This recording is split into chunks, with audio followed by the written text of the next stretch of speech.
Doctor Momita দেবনাথের রহস্যজনক মৃত্যু। কী হয়েছিল সেদিন রাতে? চলুন বিস্তারিত জেনে আসি। Moumita Debnath RG Kar medical college and হসপিটালের ৩১ বছর বয়সী চিকিৎসক, যাকে নৃশংসভাবে ধর্ষণ করে হত্যা করা হয়। ৩৬ ঘন্টা ডিউটি শেষ করার পর মমিতা সেমিনার রুমে বিশ্রাম নিতে যান। ঠিক এই সময়ে এই নৃশংস ঘটনাটি ঘটেন। মমিতার ডিউটি টাইম হয়ে গেলেও যখন ডিউটির জন্য আসছেন না, তখন তার একজন কলিগ মমিতাকে ডাকতে যাবেন ঠিক করেন।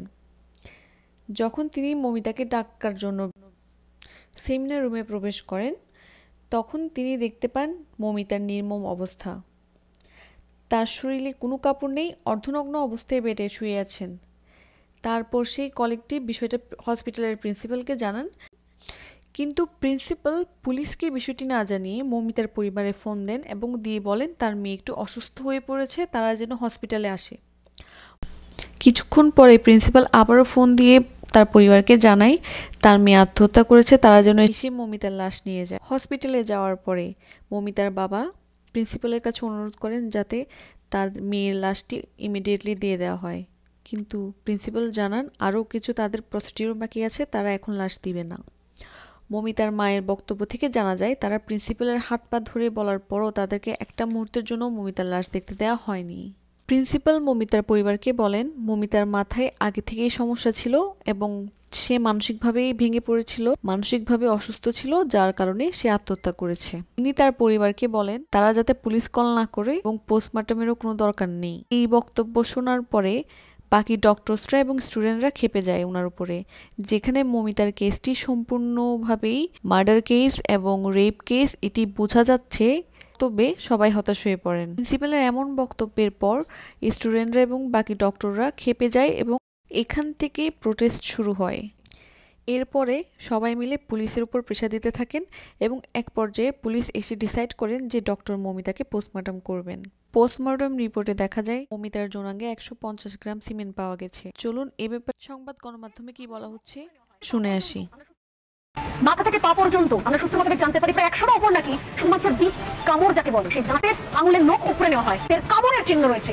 যারা জীবন প্রকরণে তাকে খুবলে খাওয়া বলি আমরা, সেই খুবলে খাওয়া, এমনকি পেলভিকও নাকি ভেঙে গেছে বলে খবর সূত্রমতে জানতে পারি আমরা। গোড়ালিতে আঘাতের চিহ্ন, পেটে আঘাত, ঠোঁটেও কামড় বসানোর আঘাত, ডান হাতের অনামিকাতে আঘাত, যেটা বলছিলাম যে আঙুল। এখন বিস্তারিত জানি পোস্টমর্টম রিপোর্টে কি এসেছিল। পোস্টমর্টম রিপোর্টে এসেছে মমিতার যৌনাঙ্গে ১৫০ গ্রাম সিমেন্ট পাওয়া গেছে, যেখানে সেক্সোলজিস্টরা বলছেন একজন সুস্থ সবল যুবক পুরুষের প্রতি ইজাকুলেশনে সিমেন্ট নির্গত হতে পারে ২ থেকে ৪ গ্রাম, সর্বোচ্চ ৫ গ্রাম, এর বেশি সিমেন্ট আসে না। তাহলে মমিতার যৌনাঙ্গে ১৫০ গ্রাম সিমেন্ট কিভাবে আসলো? ধারণা করা হচ্ছে ১৮ থেকে ২০ জন মিলে মমিতাকে গণধর্ষণ করে এবং একবার দুবার নয়, বহুক্ষণ ধরে চলছিল এই প্রক্রিয়া। তার মুখ গলা চেপে ধরা হয়, তার ঘাড়ের হাড়টি ভাঙা ছিল। শরীরে ১১৩টি কামড়ের দাগ পাওয়া যায়। আই রিপিট, ১১৩টি কামড়ের দাগ পাওয়া যায়। তার ঠোঁটে ক্ষত পাওয়া যায়। মমিতার গলা এমনভাবে চেপে ধরেছিল যে তার চোখ দিয়ে রক্ত বেরিয়ে আসে। তার সারা শরীরে টর্চারের দাগ। তার পা ভেঙে দিয়েছিল জীবিত অবস্থায় এবং তার ডান হাতের অনামিকা আঙ্গুলকে ও ভেঙে দেওয়া হয়েছিল। তার যৌনাঙ্গের হাড্ডি ভেঙে দেওয়া হয়েছিল। কতটা নৃশংসভাবে হত্যা করা হয় মমিতাকে। এমন মৃত্যু আমরা কখনোই কাম্য করি না কারো জন্যই। জানি না মমিতার মৃত্যুর বিচার পাবেন কি না, দেখা যাক পরবর্তীতে কি ঘটে।